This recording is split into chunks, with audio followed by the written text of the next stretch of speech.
Careful now, don't get too close. That one bites. Told ya.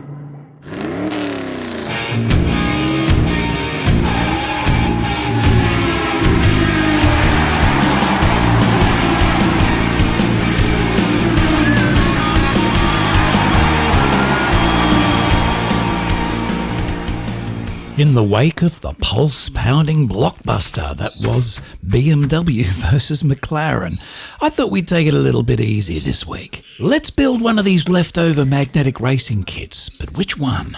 You know, since we'll soon be doing track lighting fun part 2, we probably should do the light. So let's crack it open and get straight down to business.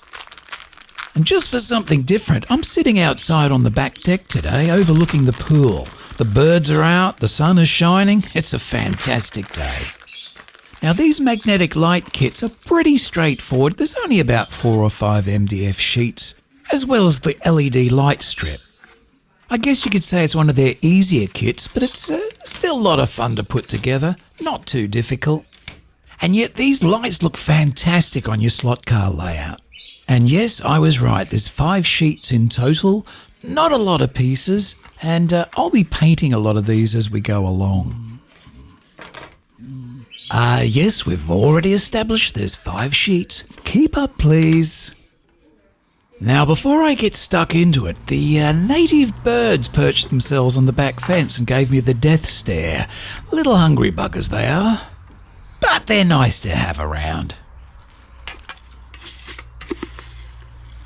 We just get this native bird mix from the supermarket and they seem to love it. If I forget to feed them, they actually come wandering into the house looking for me. It's funny. The dogs start chasing them, feathers start flying everywhere. It's absolute mayhem. Okay, I've brought up the instructions on my iPad here. This is a great idea of magnetic racings. It saves a lot of paper and it's so easy to navigate through the build. So here we have the LED strip. Comes with a 9-volt battery connector as an option, and it's also got this double-sided tape on the back of the strip. I probably won't use that. I usually just plonk them in. It's a fairly tight fit and they won't be coming out, and I like the idea of being able to easily remove them later should the LED strip fail and need replacement. So to get started, we've first got to build the head that houses the LED strip. I've removed the pieces as per the instructions, and I'm just sanding off the edges, any of these little sticky outy bits that sometimes seem to remain once you remove the pieces. The better the pieces fit together, the better the end result. Now, it's best to use the super glue rather sparingly if you can, although most would agree that sparingly is not my forte. What can I say? I like to build them to outlast a zombie apocalypse. It could happen, right? So this piece goes on the back of the other piece, which is etched with guidelines so that you can't get it wrong. And I once did, but let's not talk about that. Now just gently hold it in place while the super glue dries. Once it is, we'll turn it over and attach those 4 side pieces you see there. Yep, that's good. Now, with the very first piece, make sure it's in correctly and it is square, because if it's good, the rest will be good. Very critical, the first piece.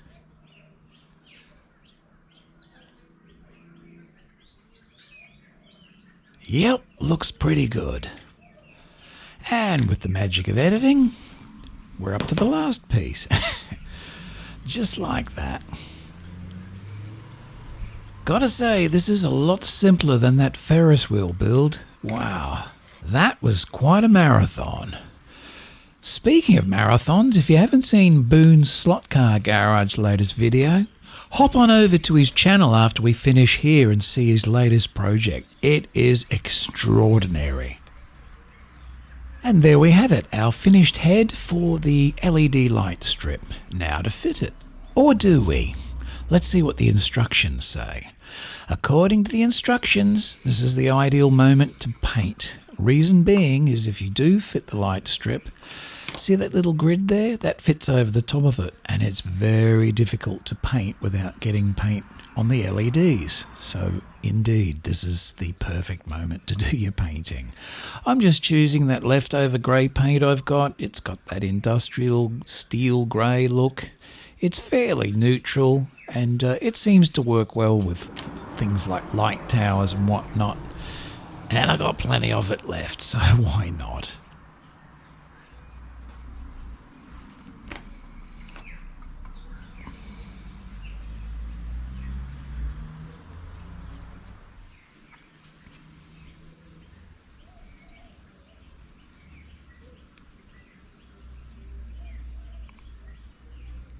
Yep, not exactly a stellar painting technique, but, the results are okay. They're alright.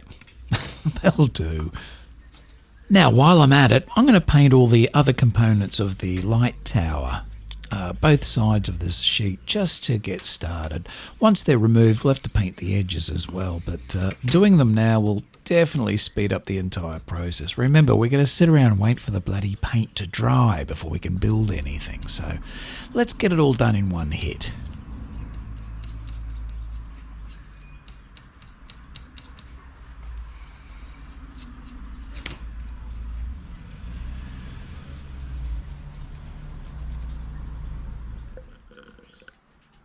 Jeez, is that what I sound like when I drink coffee? Bloody hell. Alright, now I'm onto some blue. I'm doing the little ladders internally with a contrasting colour.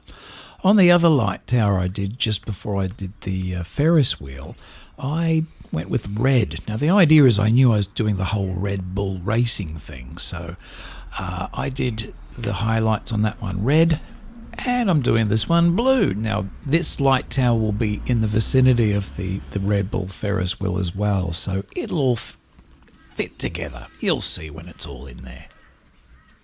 And I'm also doing the little 9-volt battery holder the same colour as the ladder. Now I'm not going to be using batteries with these. I am going to wire them up to that 9-volt power supply I've got, but I'm still going to have these sitting right next to the lights since these are little adjoining utility storage sheds.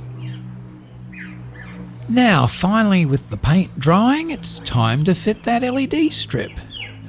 Now, once again, I'm not going to peel the backing off. I'm not going to stick it in there permanently. I'm just going to have it sitting in there. It's a fairly tight fit. See, you got to push it in. Make sure it's centered both ways before you press in your grid, and it fits in there too. You don't have to glue it in. It all stays together. Good tight fit. And as I said, if it fails, we can easily disassemble it and replace that LED part. Now it's on to the tower. I'm removing all the pieces. I won't touch them up with paint yet. I'll do that later once we've assembled it. Because I don't want to sit around waiting for bloody paint to dry again. And yes, let's do a little bit of sanding, get rid of those little didits. And finally, we're ready to start fully assembling it. Knock knock, Avon calling. Anybody remember Avon? We had a hot Avon lady. I was only a kid, but Mum used to order Avon, and every Monday around came the hot Avon lady with a big bundle of goodies for us. And I'd be like, "Hey Mum, have you ordered some Avon this week? You need to order some Avon." She'd whip out the catalogue and look through it. She was really pleased. I seemed to be so interested.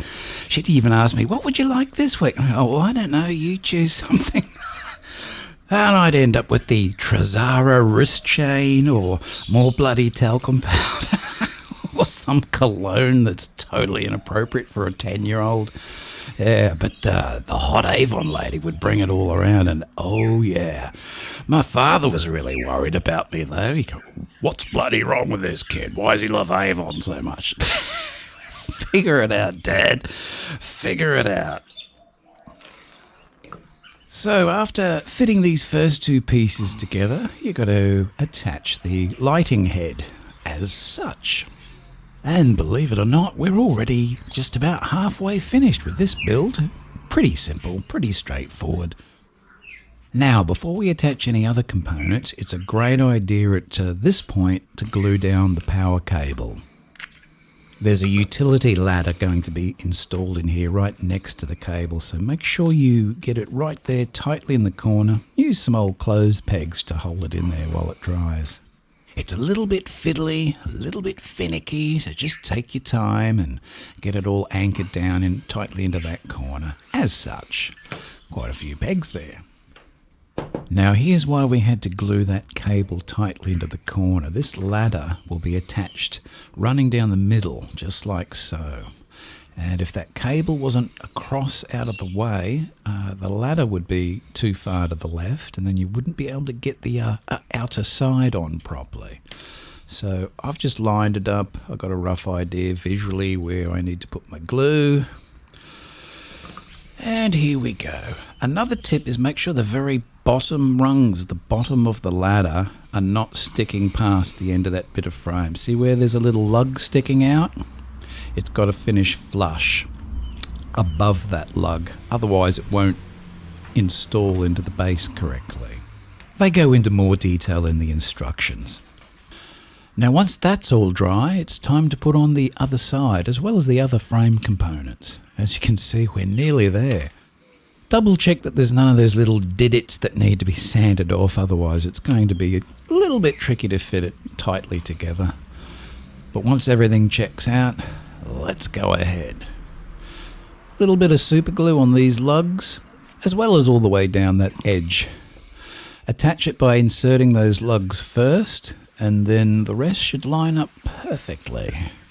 Almost. Gentle nudge to get them into place. There we go. Too easy. And no, that's not rain in the background. The wind's picking up a little bit. That's all the palm fronds banging together. Sounds like rain. But no, it's a perfect sunny day. So as the glue starts to settle down, I'm just doing some checks to make sure it's all square and attached correctly. And now we'll add the back pieces. Now I've spotted something I've missed as far as painting goes, and I realise that shortly. Well, not exactly shortly, but precisely the moment I finish building the light. Yeah. Now as you get this first back piece in, it's finishing off the squareness of the frame. Next is the little top piece up next to the light itself, and as you can see, I still haven't noticed that's unpainted there. It needs to be painted, because you will see it. Still hasn't noticed. Oh, good grief. Oh, look, there's a birdie feeding nearby. There he is. Where's his mates? Are they hiding behind the bush? I'm trying to get them used to me being out there while they feed. It's starting to work. Now, we're in the home straight, so let's put on these last couple of pieces. One little one there. And yeah, I still haven't noticed. Yep. One down here in the middle. Now make sure it's oriented the right way. Otherwise you'll have a little gap there in between. And then the final piece at the back here. That's enough glue, buddy. That's enough. Keep going. Yep. No, you don't need any more glue. Put it on. There we go. Ta-da! One light. Okay, guess who noticed? First of all, a few touch-ups, and then I'll use that finer brush to get in there and do that head. So, we get there in the end, like I say. Just touching up these edges, and yeah, it'll look pretty good at the end. As I said before, eventually I'll get myself one of those little hobby airbrushes, and then I'll totally go to town weathering everything, putting in the little gunk and grunge here and there. It'll look great. At the moment it's all very sort of industrial and one colour, but the way I light the layout as I'm doing videos, you get one side is lit, the other side is in shadow, so you do get lots of different lighting textures going on, shadows falling. It still looks great. But I tell you, if I was loaded with cash, I'd give Boone a call and say, "Hey mate, how would you like a return airfare to Brisbane, Australia? Only catch, you got to come and weather all my models for me." I wonder if he'd do it. Anyway, my little effort here, it's looking complete, looking good. And with that, it's time to have a close look at the base. So you've got to choose which piece you want. One's got holes so that you can screw the thing down on your layout. That's getting serious. I've chosen the one that doesn't have the screw holes. It's just got the hole to feed the cable through, and it's got the little slots where the lugs go in. You glue this down onto a larger piece. There's etchings to guide you. And there it is. Just needs a little touch up with the paint before we proceed. Yeah, the old grey paint. That wall mural has been the gift that keeps on giving. Although it is starting to run low, so we won't be able to do that much more with it. Now I've only got one more kit after this one. That's the super cheap auto gantry. But with that one, I think I'd like to try spray painting that one a nice silver. 2 birds. Yes, 2 birds feeding and another one hiding behind the post. They're getting a little cheeky, aren't they? Anyway, once I get that super cheap auto gantry done, I'm all out of kits. I'll have to jump back on the Magnetic Racing website and make a new wish list. I'm definitely going to be redoing that left side corner where all the other blobs are. I have some good ideas for that corner, utilising one of their more complex kits.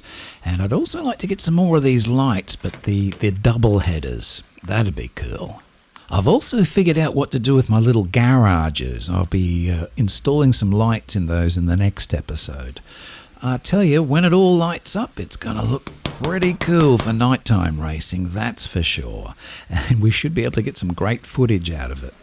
Now, this little door is the final component, and I'm going to glue it on so it's slightly ajar, like I did with the other one, inviting trouble. Now, there's no particular way of doing this. You just got to place it into position and hold it while the glue dries and hope for the best. And the best usually happens, because we're all pretty good at doing this, aren't we? Oh, well, maybe not. Yeah, that's better. Okay, hold it right there. And there we have it. One complete light. Now, there's another option that they put in with the kit, and that is this side utility shed to hide the 9-volt battery, if you choose to go that way. Very nice. Yeah, I think so. So I'm going to construct this little utility shed, just like I did with the other one, and it looks great sitting next to the light, whether you use it or not. Now, I pre-painted it earlier, which is going to help speed the process up considerably, but I think we're still going to have to paint it again, because that acrylic paint, it doesn't look exactly blue. It's really settled into that MDF, but that's looking like purple to me, deep purple. Now, one thing I should mention, there's actually no instructions for this piece. There's nothing in there, hence why my iPad's away charging, of course. Bloody thing goes flat within a couple of hours these days. So I'm just working it out, mucking around with the bits, seeing which goes where. It's all pretty straightforward. But one of these pieces, the largest, is the lid, and there's another piece marked under lid, and you glue that on the underside. Just center it. There's no etchings to guide you this time. Just make it centered left and right. And then the remainder, they're all to be constructed. They're 4 pieces. The only trick is to make sure you're butting it together on the right way. My first attempt, as you might have noticed from the markings there, my first attempt was an epic failure. The lid wouldn't fit. So I've pulled them apart, and this is the correct way to put them together. So the left and right ends overlap the front and back. And then your lid actually fits on top. Look at that. Too easy. Now, as I said, I'm going to give it all another quick coat or two of this acrylic blue. Touch up all those nasty nasties. my first effort there. It was a big mistake. It'll still probably be this deep purpley colour, I guess, but it'll be a lot better. And as you can see, congratulations.